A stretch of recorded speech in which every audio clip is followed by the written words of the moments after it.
Combat Sok Papongan Sosokh Ndiangar Faye ndeysaan Ndiangar le frère de Ngor Ndagane la face de Campement Ndagane alias Google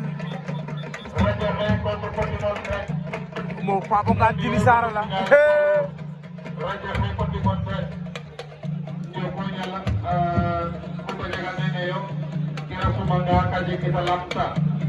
Ndiangar Faye Papongan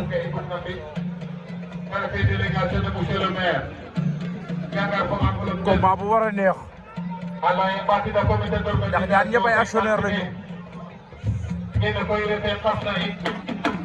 monsieur le maire Diofana Diallo adana petino wot ayof watsake ayof promotion ke ayof diwal ke ayof développement pe ya monsieur le maire yana no facteur de développement ke no Sénégal a fofu o len jamit kano ten ten tax aussi Diofana Diallo tewgitman no faam keta genna o fiya ɓe suurotna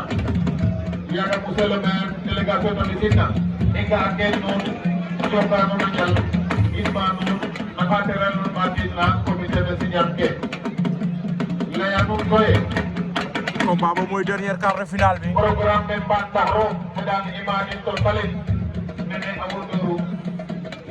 dalaye ko dugole no jom ne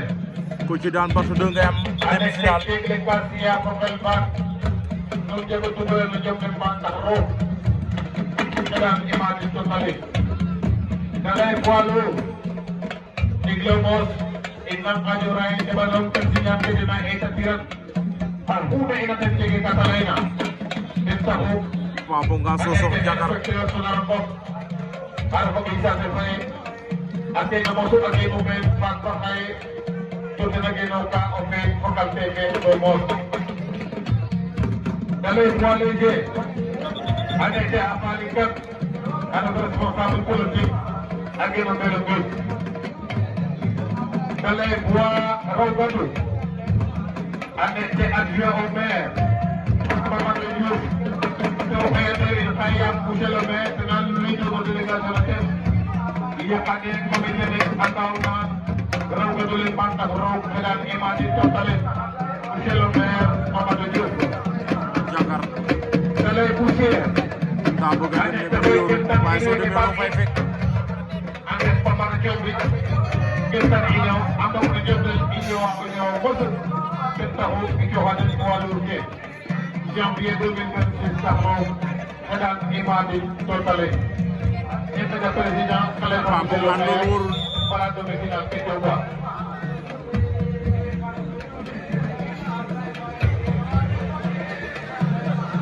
Pamparan Pusir Ndiangar Papongan koalisi paling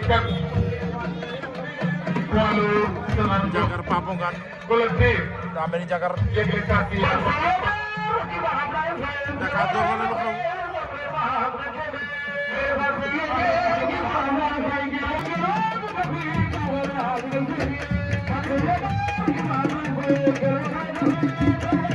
waaw dernier quart de finale bi Ndiangar ak Papongan lu xew combat ba jaxasoo na de lu xew lan la arbitre di wax lan la arbitre di wax Ndiangar daa teg fees wala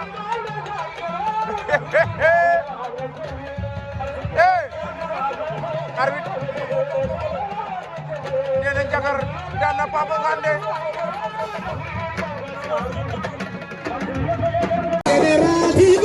Give me that, give me goal, camera,